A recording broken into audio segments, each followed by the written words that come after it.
Alliances turn to ban.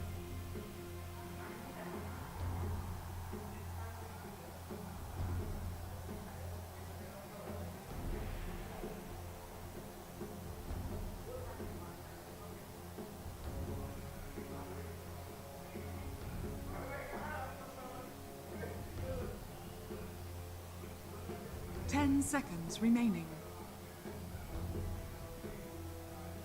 5 seconds remaining.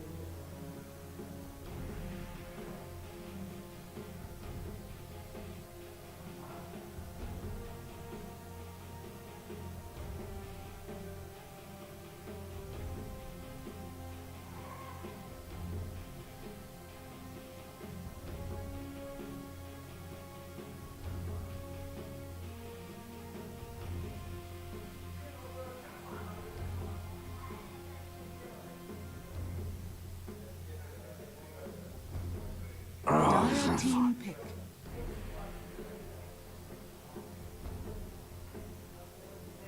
Alliances turn to pick. Beastmaster.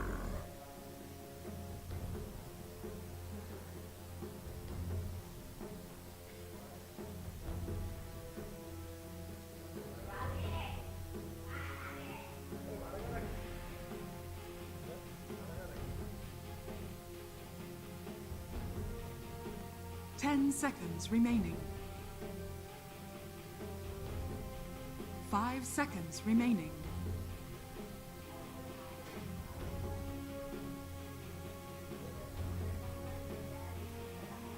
Alliances turn to pick.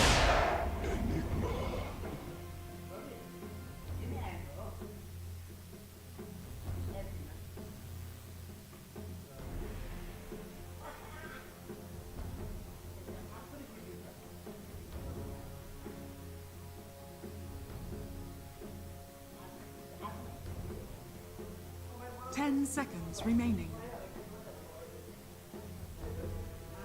5 seconds remaining. Dire team pick. Live.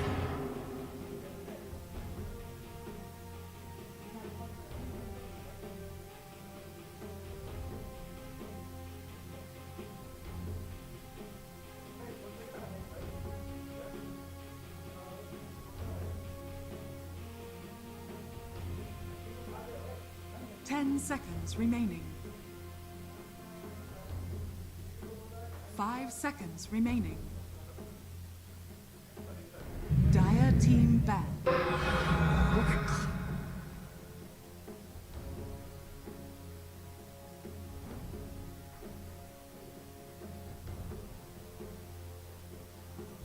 Alliances turn to ban.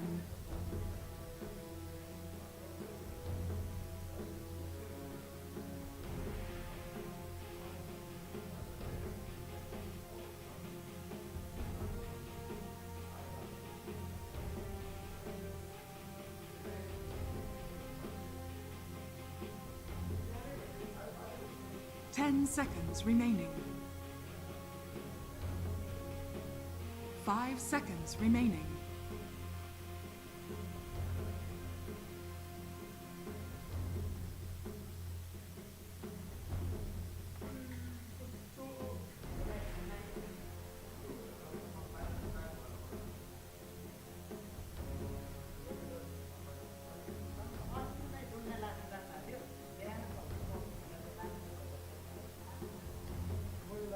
Alliances turn to pick.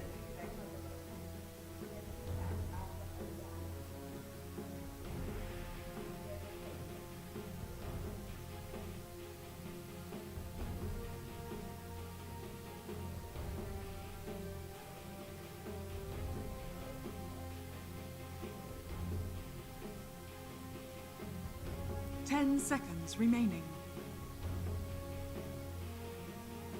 5 seconds remaining. Dire team pick.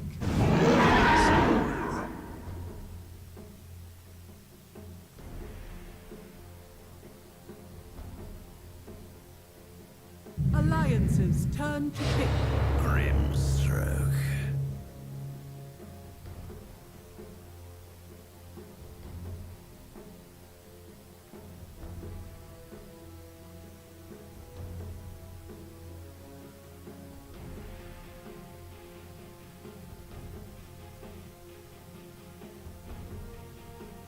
10 seconds remaining.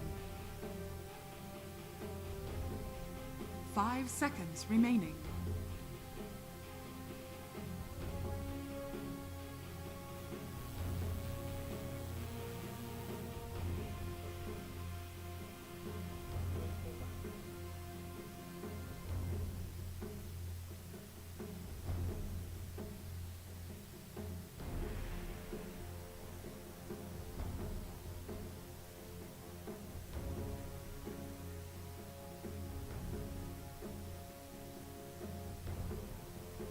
Dire team pick. Thanks.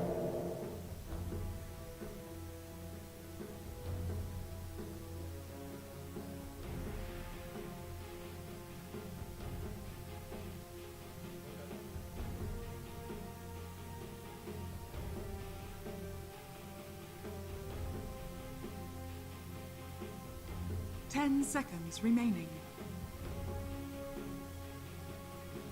5 seconds remaining.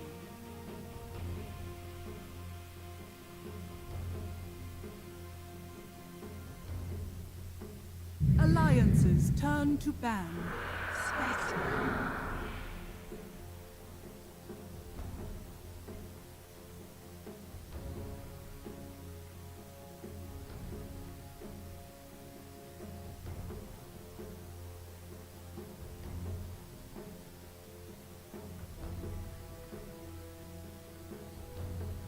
10 seconds remaining. 5 seconds remaining.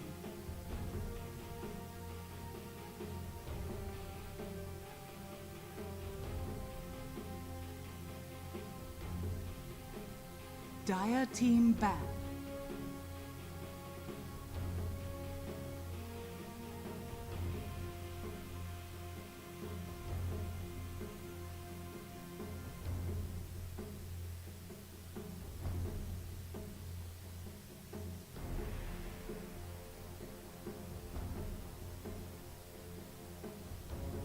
Ten seconds remaining. 5 seconds remaining.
Dire team pick. Alliances turn to pick. Ember Spirit.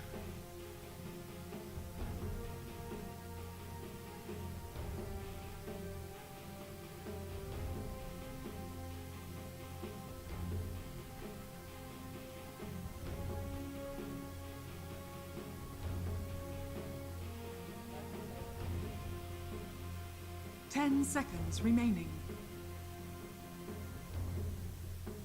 5 seconds remaining.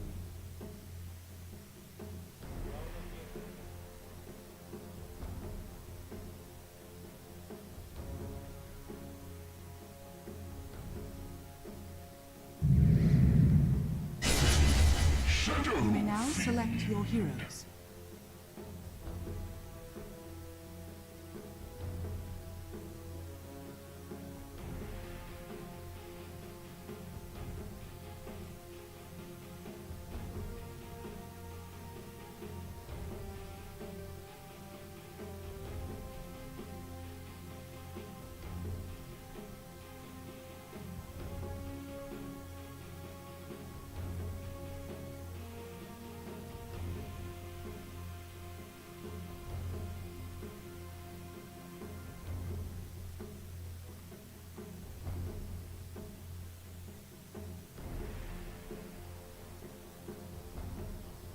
10 seconds remaining. 5 seconds remaining.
Prepare for battle.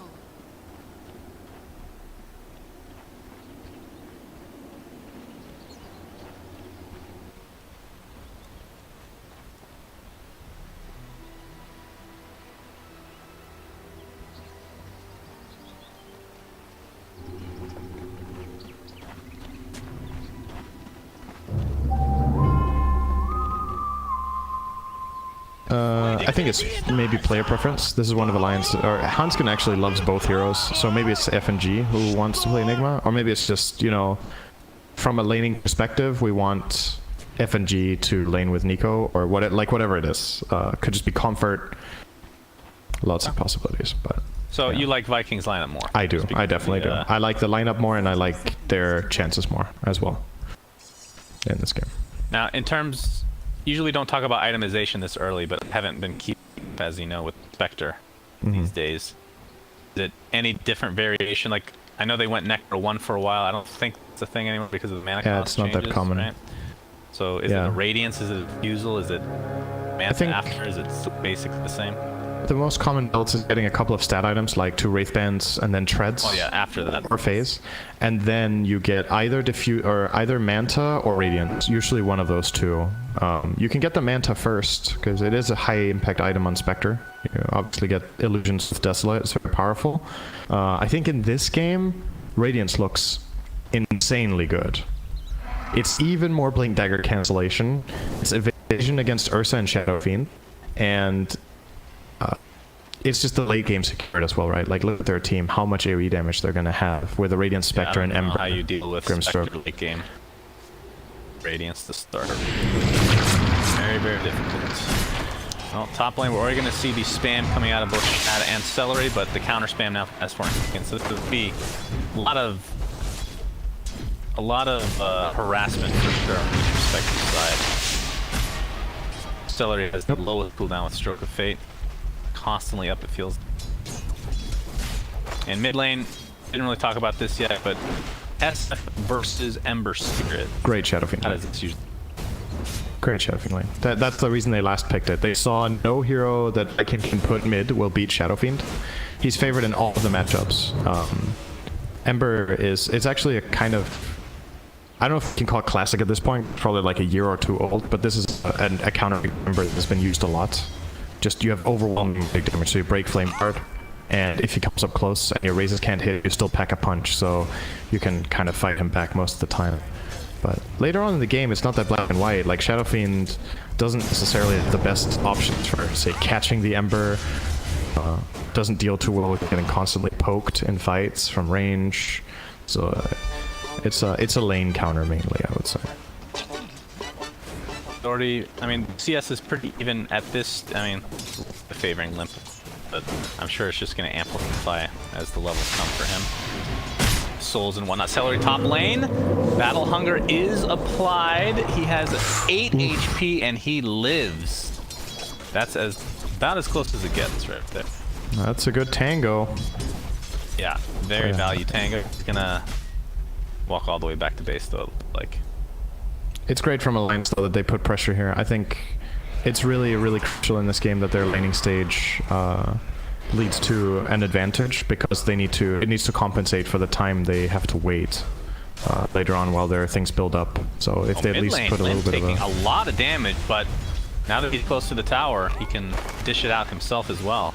Couple raises, already low HP. Bottom lane, we'll talk about this lane very briefly as well. Rubik Beastmaster versus Enigma Ursa. So like you talked about, Enigma can just take over that boar anytime. Top lane Shad taking a ton of damage. Battle Hunger just ended. Like he will live. But what do you think of the bot lane setup right now as a 2v? Obviously, Alliance are going to have a bit of an advantage in the start on experience, just from conversion. But once Beastmaster hits level 3 and Rubik hits level 3, I think it can fight back a lot more. But Alliance have built themselves a good advantage here to start. Fate Bolt obviously amazing against Enigma. It cuts the Eidolon damage in half. Look at them. 20 minus 10. Look at how they look like Bounty Hunter, all of them as well, by the way. Very nice. I know. I was actually so surprised when I got in the game, I'm not gonna lie. Like, they literally took the Bounty Hunter model, essentially. Very unique. Very good. Oh, Toby. Damn, they're so strong still with this lane just because the Eidolons are not a factor.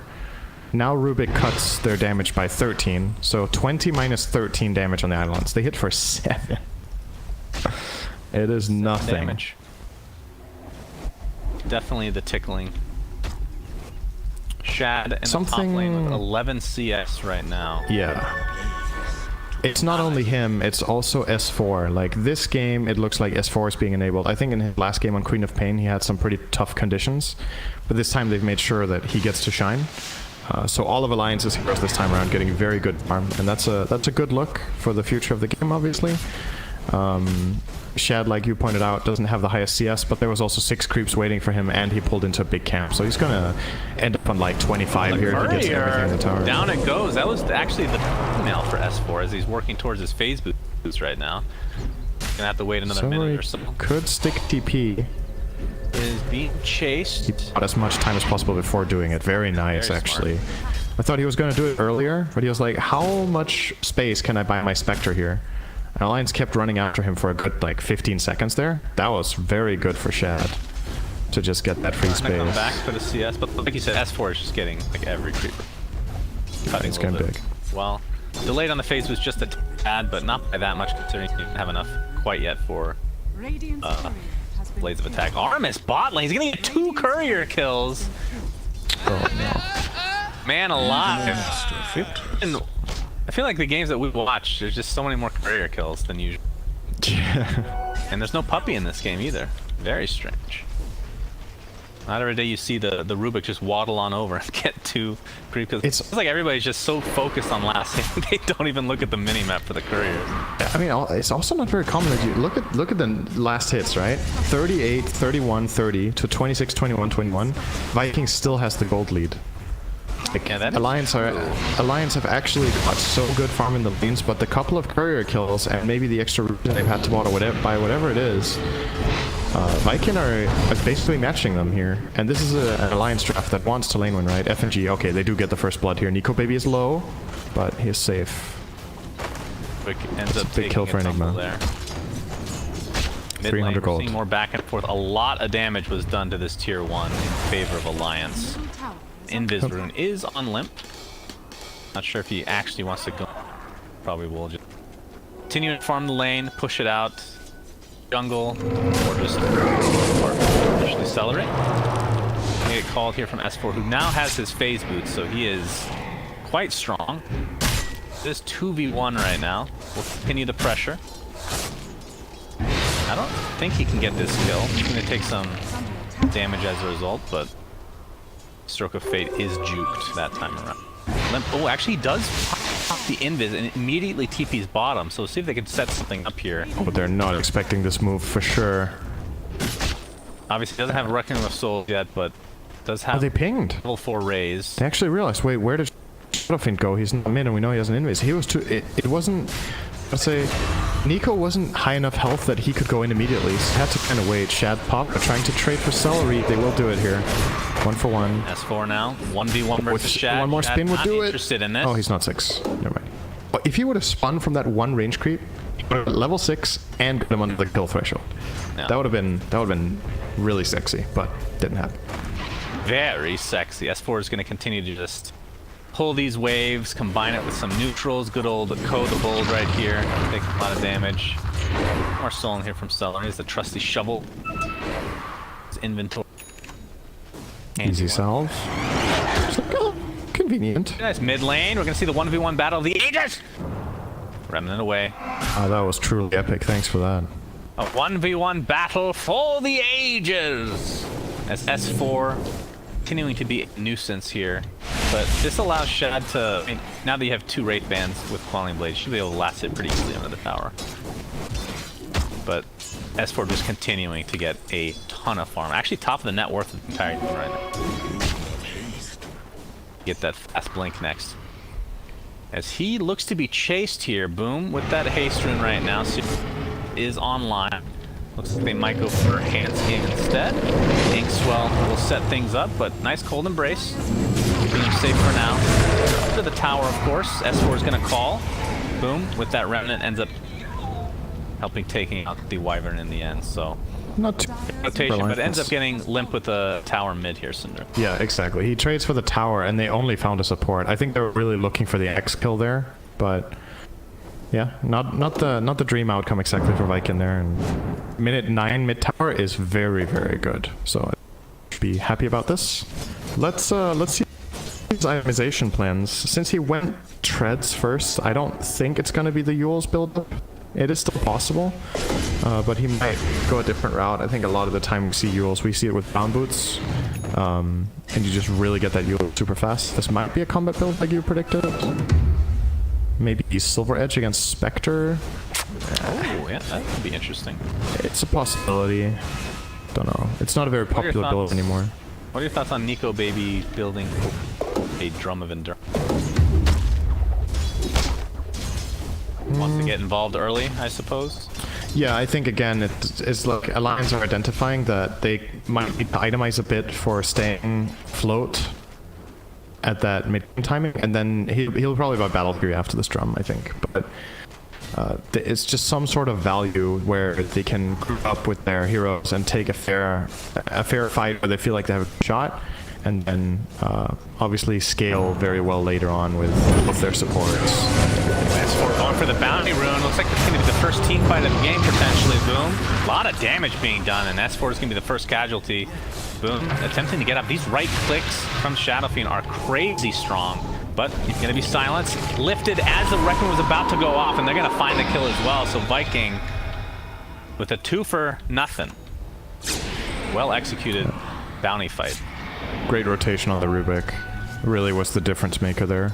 Yeah. Very nice. And in the meantime, they're not even suffering much of a loss here because guess what Beastmaster can also do that we didn't talk about? He can also farm Ancients, by the way, when he has Necro 1. So even though he doesn't love laning against Ursa, he doesn't really need to care. He has a great plan B that is basically as good as plan A. So just plans all over. And he seems to be just wanting to maybe try to take some farm away from Ursa here in the jungle. And Nico will just yield, run away. And get settled with a small camp, whereas Toby will bully his way to a big camp, basically. Yep, looks like Shad is targeting towards getting that Radiance right now as they're going to apply some pressure to S4. TP support with FNG is here. Gets the Malefice off into the black hole. Oh no! But the Inkswell is enough to cancel it. Very quick succession. And it was actually the black hole stolen. As we talked about that pregame, very easy to do so. S4 getting chased with the first haunt of the game from Shad. Another, still needs a couple right clicks, I think. The tower's going to help out. Dispersion. I actually thought he might have chosen to dive that. He could have sticked in treads and then had a dagger in 3 seconds. He might go back in. Dagger is online. That's a level 4 dagger. He's going for it. Gonna get called, but there's TP support for Alliance coming in now. Looks like Spirit's gonna help finish him off a little bit too late on the ult from Handskin, but they might be able to get Shad either way. Inkswell's gonna be on 2 heroes. no. This is a tier 2 dive at minute 12, and they're gonna find 3 heroes, and no one will die on their side. Complete goodness. disaster for Alliance. Man. Oof. They're not bringing the hero that needs to be there, right? It's the Shadow Fiend and the Ursa that can take this fight, but Ursa had TP cooldown, and Shadow Fiend had TP cooldown. So they brought the ones that they could, but it's just not the right heroes. Like, the Enigma Wyvern duo don't take fights like this very well, especially when they have cooldown, right? It looked like a great black hole immediately. He casted super fast on the Ember, which was very impressive, but obviously didn't account for the Rubik Spellsteal and didn't account for the fact that Ember was Inkswelled. I don't think they actually even saw that going in. So yeah, just solid stuff from I even there. saw that. I saw it when it went off. I didn't see it either. I don't think I had the audio cue, but I heard the audio cue exploded. But yeah, good stuff from Viking again. They're playing good Dota. That was about a 2,000 net worth swing, I want to say. They were about 1k behind. Which, obviously, as you're working towards this Radiance, that's when Spectre truly comes online, even though he's still useful in these fights, unlike an AM, as you were talking about. It's kind of like, think back a year, and now I tell you that Spectre is having a huge impact, minute 13 being part of tons of kills, and Ursa is standing in lane hitting creeps. Like, it's how the tables have turned. Now, was his, do you know if his TP was on cooldown for Ursa or something? It was there. Oh, it was, yeah. But, like, obviously I'm painting it very black and white. Like, Spectre has always been able to join fights, but it's really, I think the pro players have just got a lot better at utilizing that small advantage to turn it into something big. Looks like Handskin is gonna sacrificial lamb here for Alliance. And the gold doesn't look that bad, right? Like, the gold doesn't look too bad. They're only less than 1k, but it's just like, this is when the hard part of the game begins, in my opinion. Viking have the threat on you of getting Radiance. Their Beastmaster is getting Necro 3 in 1 minute. And the Ember is online, and they have levels on Grim to make Ember strong. He has 4 levels on Inkswell. I do like this. This is a really good roast kill. That's good. Yeah, that's very good. They definitely needed it. Aegis now on Nico, baby. They can get ultra aggressive if they want. Blink Dagger is almost their best force. I can just wait for that. Hold on. Grimstroke presents himself. I guess you take it. Yeah, not really. I think Celery was kind of uncertain what he wanted to do there, and ended up actually losing a dominating streak to SF. So Limp gonna munch that up. Went for the Yasha, by the way. I'm not sure if you mentioned that. So probably gonna go for a Yasha BKB, maybe? BKB against this dire lineup. You need to be going Blink Dagger. We talked about how every hero would get a Blink Dagger, but him potentially. But it looks like he's actually going for that instead of the Battle Fury suggested. I'm not sure. I'm not sure how much I like it. I feel like it's high risk, right, on this hero. Alternatively, you can build a Bastion and start working toward Abyssal, and then you get that little blink as well. It's obviously way more expensive. So again, maybe this is just underlining Alliance's game plan of we need to take initiative and be able to match, because it's going to get too hard if we're not on level fighting ground. So maybe that's the idea. Like, I'm just trying to read their mentality out of this, because this is a very unusual Ursa build lately, I would say. Most people go for the more farming heavy build-up with Battle Fury and stats, Sanjin Yasha, Satanic. They're looking for something, but the princess isn't in this castle, or maybe the princess is gonna walk into it. Oh, Shad, Broke he does the have a smoke. relic, so this would not be the worst step. They're gonna blink in. Did they even kill him though? Gonna be close. Calling Blade. Oh! He jaunts to another illusion. He got cursed mid. And he mid. FNG Okay, is on the way as well, and yeah, he's. Well, again, he just bought his relic, so that's actually maybe the best time to die if you're gonna die. It was definitely better than dying 1 minute ago. I agree. S4 gonna show himself. Yeah, that's. He's dead. Okay. It's a Necro 3, several boars, lots of units, including He didn't have any vision in the area, but he went well ahead of his team to purchase some info there. Are they going to use it correctly, though, Nico? Nico, baby, telekinesis. They know that Winter's Curse is on cooldown right now. Oh no, the black hole got canceled. Oh, Does he Oh, this steal is it? bad. Well, we'll see. Inkswell now onto FNG. That's going to be an easy cleanup for Viking. As the Aegis is gone, it sounds like. He can maybe continue to get his mana drained. Has to pop his ult. The Yule's Oh, they through now. Is that the black hole? Yeah, he stopped his stolen black hole. Back. So maybe getting safe for now, but Sizzler just blows them up.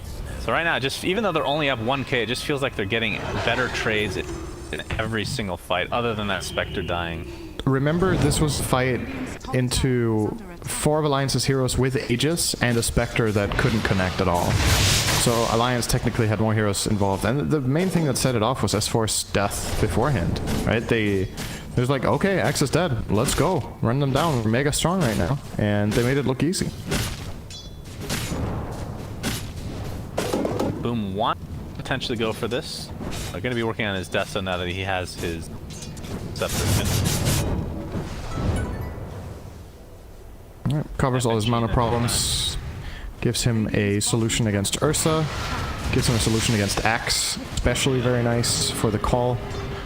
And just more flexibility overall in the fights where he can like jump behind them and stop key spells like Black Hole, or he can stop Requiem wind up. It's good. Oh, FNG? AFK in mid? Yeah, he is literally just standing there. And I guess that cost him his life. So another kill going the way of Viking, and we are on Radiant watch for Shad. He is about 400 away from Hands against that bad bottom. boy bottom God. lane. The roar into death. As Toby is working towards a Greaves right now, getting close to finishing the mech. Is there any specific item other than Radiance that you really just want to wait for, or is it actually just Radiance? Just start fighting constantly. As long as I think it's enough, as long as you have your cooldowns ready.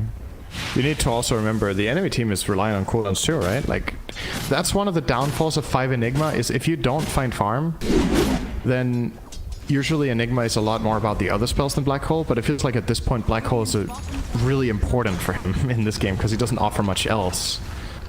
You've got a little bit of Midnight Pulse and Malefice as always, but it's not the same as if you were a 4 Enigma who, yeah, I'm not going to Black Hole, but at the very least I contribute auras, or I have pushed towers early game to give us an advantage or whatnot. I mean, there's definitely a payoff. Laning stage, and it was just countered by Fate Bolt, right? Yeah, Fate Bolt was awesome for that lane. Is under attack. See FNG here in the bottom lane, and Ember's gonna start off his normal combo with the Necro units coming in very slowly. It's gonna be a painful, slow death for FNG. Likely the tier 2 tower is next. It's just Limp, too like easy you right said. now for Viking. Like, Alliance can't really take much initiative on the map, it feels. They want to make their next move. They already drew the line into their own jungle. They were like, let's go up here next. I would imagine Celery could smoke with Beastmaster and Ember here and basically go anywhere in the map, and they can bring in a Radiant Spectre to the play. This game is looking really good for them right now. Shadowfiend, is Showing that... the fact that he does have Radiance. Does he have BKB on now? Or what's, Yeah, he what's just flying out purchased to him? There it is, okay. This needs to pay off. Tower is under Yeah, for sure. I mean, he's It the needs top to be net worth off in now. the entire game, so he needs to have an impact immediately. Or else this will just continue to move Vikings direction. Tier 1 tower about half HP right now. Skin does have Curse available to him. Looks like no fight will start taking. Oh, this one actually does initiate onto Boom, or is it the other way around? Boom has his usuals available. Aramis is relatively close by. Does have the Aether Lens as well. There's the Telekinesis. And he actually stole Arctic Burn, making things even more annoying. He has a call now. I'd love to see this. Please, show us everything you got, Aramis. What's he gonna call? Ursa jumps him, he gets all the armor. Like, you can't kill me, I have 30 armor. Yeah, perfect. Maybe because the spell was running out. I don't know what was left on Arctic. But. Like, who has more impact right now? I feel like the Spectre is... I mean, the net worth is basically even between Spectre and Shadowfiend. Shadowfiend feels very reliant on getting his ult off in the Hunt? As you bottom lane, yeah. Hunt. Eco Baby is all alone. Nobody's even remotely close to him. Did require a Roar and a Necro 3, but they will be mega happy with that. It's not looking good for Alliance this game. It's really not. There's not much going their way. They haven't been able to take much initiative. The lanes, they went okay, but not well enough. And yeah, right now in terms of net worth, Spectre's net worth is just worth more than Shadow Fiend's for the most part. Like, think of it this way. Shadow Fiend's net worth is effective in is one type of fight and that type of fight alone. And that requires the entire team to be around and set it up. Spectre's net worth is effective for everything. It's effective for pushing. It's effective for joining fights. It's effective for being tanky. You know, like, and he's everywhere at once when he has ulti ready. So it's just way more freedom. And then there's the whole scalability of the hero in essence, like just itself versus Shadow Fiend scalability, right? Like Spectre just scales better anytime soon. It just scales better. Like, he will be going Manta like you predicted. After that, it kind of opens up. I feel like anything on. I don't know if the game is going to go that long, but what would your next item after Manta be? With how Shadow Fiend is itemizing, maybe Butterfly, I think. He's playing against two cores that are going physical builds, right? So Butter has very high value. If not Butter, he could go for maybe... Abyssal is okay. I kind of like Butter more than Abyssal, though. So it would either be... even talked about Nico Baby's item build, by the way. He did not go Blink Dagger. It was Death. He went Deso, but they haven't used it. Alliance seem a little bit unguided in the game because they're pressured all the time. Yeah, it's the one thing that has worked for them so far in this game, so they gotta try to come back to that and see if they can get an Aegis cheese and maybe do something with it. Their first Aegis ended up wasted. It did nothing. So they have to try to get this secondary Roche and force a Shadow Fiend type fight around it. Ideally for them in the pit. But once again, consider... Imagine being in Alliance's position in the game right now. You're playing super positioning-based heroes like Axe, Wyvern, and Enigma against Haunt and Hawk. It's just so difficult to know where you can... I feel like Smoke is your only friend right now. Viking's the one that smokes here. They know Roshan is up because of the Hawks, and I believe a courier was also scouting it for Alliance. They saw the smoke. They do know. Their Hawk saw it. This can end really, really badly for Alliance. Gets the be so initiation careful. off. Toby does have Roar, but he is super tanky. Necro 3 and Greaves. Looks like a lift onto Axe into the Grim ult. Shadow Fiend Double Roar. gets off his first Requiem, but yeah, the double Roar comes in tow. And FNG already extremely low. Can't even get off his black hole at all right now. And it looks like he will just spill immediately. So the first casualty, there's the Winter's Curse. Ember Spirit taking a lot of damage left. Finally able to get off a Requiem of Souls. We'll just get off and walk away. He almost lived because he's stopping against Ursa. Chase, he's gonna turn things onto Boom, but there's the Yule's counter again. A 4-for-1, make it a team wipe. And this is Rubik not even remotely close to these fights. And now Shannon, it happened.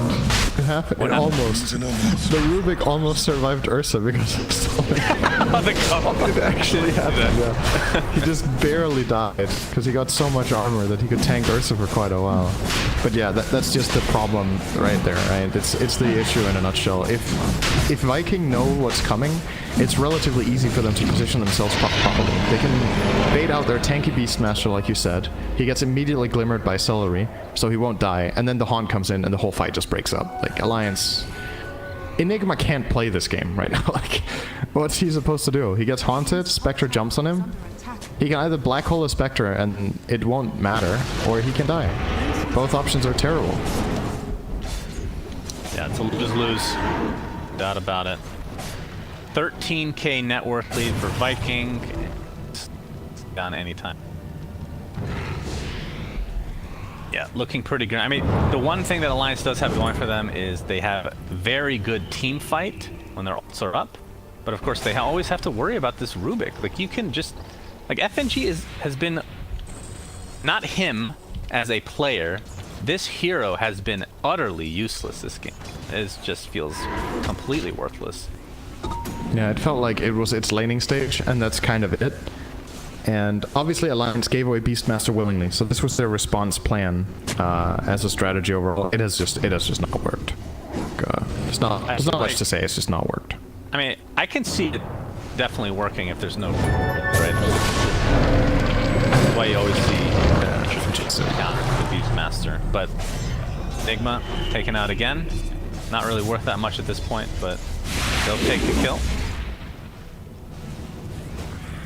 Boom is he's right now, by the way. He's going towards, he's actually going full minus armor, so Deso into AC. So both teams actually have a lot of minus armor.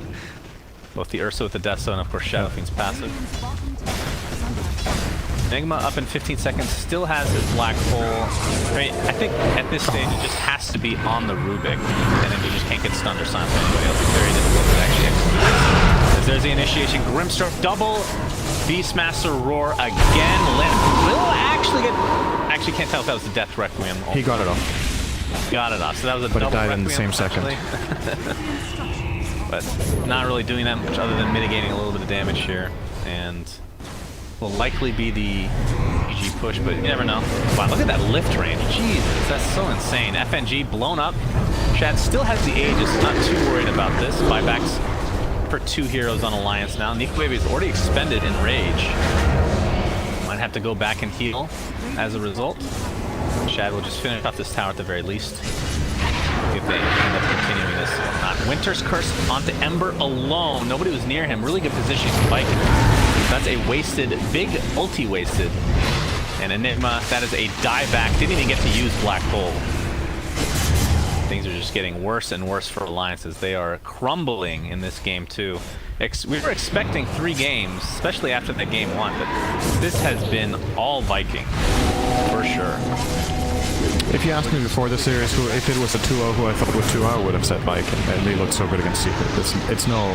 It's no coincidence that they're looking good today. The team is playing sick Dota right now, and it's been here so long. Grimbolt is up again. Double and roar. A double roar again. Are you serious? I didn't even realize the cooldown for that close. Yes. Yeah, they're just showing off right now. Right, I need to look at the cooldowns here. Let's see. So Soulbind is 75 to Beastmasters is level 3, so it's 70 seconds. Okay.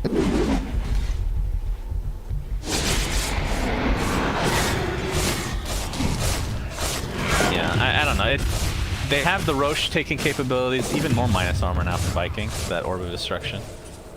But just, it's hard to fight to this Rubik. Rubik was such... How late was Rubik picked? Second Remember? pick. Okay, so it wasn't like this. First pick Beastmaster, then it was Enigma White. There's the Haunt. This could be the last fight. He has to Might find as Hole. well He has to be finally Black do it. Hole. Oh my god, He they're gets dying off for so a little bit, but the damage has already been done. It's a 2 for nothing. And a stolen Black Hole onto the Shadow Friend. And that is going to be 4 dead in favor of Viking as GG finally goes. GG wrong. What? Is that what he said? Yeah, Spectre's voice line is wrong. Wrong. Yeah. Well, that was a mega stomp. That was a trashing. I feel like, again, my conclusion on this series, Viking plays really good Dota right now. Alliance are not playing their hottest, and I think Alliance's drafts are too complicated to execute. It's really hard